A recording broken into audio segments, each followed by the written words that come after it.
주위에 보면 아무리 잠을 많이 자도 늘 피곤하다 하는 분들이 있으시죠. 주말이나 휴일에 푹 쉬어도 피로가 풀리지 않고 무기력한 경우도 많고요. 이렇게 현대인들은 스트레스와 잦은 야근, 또 불면증 등으로 만성 피로에 시달리는 경우가 많은데요.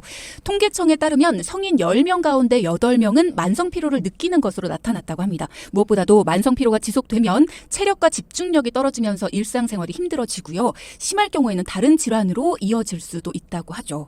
자, 그래서 오늘은 현대인의 고질병 만성 피로에 대해 자세히 살펴보겠습니다. 한의학적으로 살펴주실 분 보성한 의원 이만희 원장과 함께합니다. 만성 피로 증후군은 일단 기본적으로 사실은 1500년 전 황제내경이라는 한방 서적에서부터 언급이 될 정도로 오래된 질병입니다. 그러나 현대의학적으로 따로 구분이 돼서 분류된 것은 얼마 안 되었고요. 한 90년대 들어서 이제 분류가 되었는데 이유는 마땅한 이제 치료 방법이 이제 서양의학 쪽으로 없다 보니 약간 관심 바깥이었다가 이제 질병으로 분류를 해야 된다. 저희가 이제 보장성 정책이 강화되면서 휴직도 하고 그래야 되는데 질환으로서의 이제 필요성 구분이 있어서 그 구분점을 이제 정리해 놨는데 말씀하신 대로 6개월 이상 피로감이 있어야 되는 것이 기본이고요.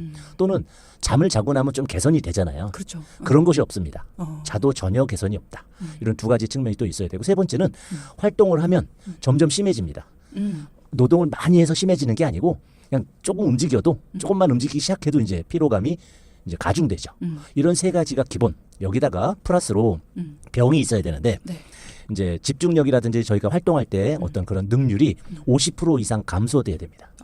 또는 움직일 때 기립성 어지러움증이라든지 기립성 빈맥증, 심장이 막 뛰는 이런 병들 중에 하나를 반드시 갖고 있어야 만성피로 증후군까지 이제 포함을 시키게 되니까 굉장히 까다로운 것이고요. 이제 그런 것이 아닌데 이제 오래 기간 6개월이 넘었더라도 이런 증상이 없이 피로감만 있다면 이제 단순한 만성 피로로 포함을 시키고 여기서 한 가지 더 주의할 것은 다른 질환이 없어야 된다라는 전제 조건이 들어갑니다.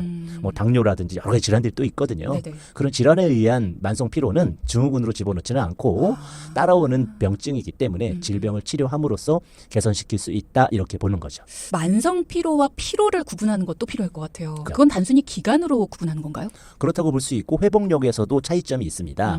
일단은 회복력이 없는 상태로 진행됐다 하더라도 2, 3주 정도 되었다면 아직은 만성은 아니고 일의 하중이 많아서 일시적으로는 일과성 피로로 볼 여지가 있거든요. 그런데 이제 만성 피로로 분류하게 되면 그런 피로감이 한 달 이상 지속이 되고 그리고 또 이제 잠을 자도 회복이 잘 되지 않고 하는 이제 그런 공통적인 증후군과 그런 특징을 가지고 있죠.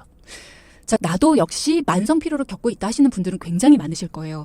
근데 내가 지금 치료가 필요한 것 같다. 뭐 내가 증후군인지 아닌지까지는 모르겠지만 어쨌든 나는 너무 이 피로함 때문에 힘들다. 치료를 받아야 될 것 같다 하시는 분들 같은 경우에 내가 어떻게 치료를 받아야 될까가 가장 궁금하실 것 같거든요.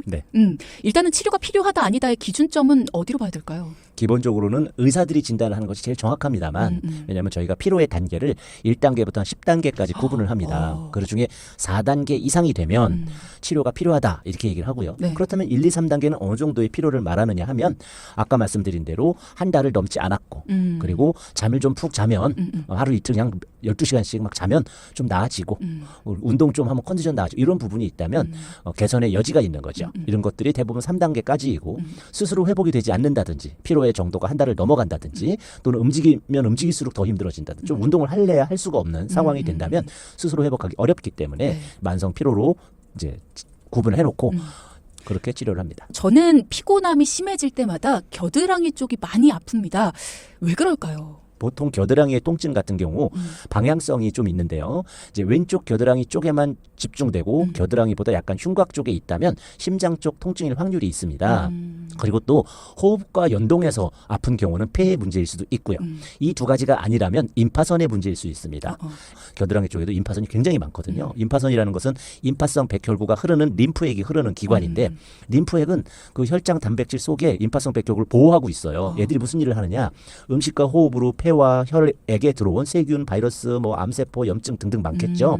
이런 것을 잡아먹는 탐식 기능을 하는 백혈구들인데 걔네들을 이제 딱 그 우리로 치면 해병대 같은 그런 백혈구들이 다니는 길입니다. 그런데 면역이 떨어져서 계속 외부에서 들어온 바이러스랑 열심히 싸우느라고 지쳐 있어요. 면역이 떨어졌어요. 또는 우리 코로나 때문에 백신을 여러 차례 맞고 감염도 여러 번 됐어요. 그런데 면역이 이제 스스로 회복되지 않아. 그랬을 때는 백혈구를 많이 만들기 위해서 왕성하게 활동하다 보면 거기가 팽창합니다.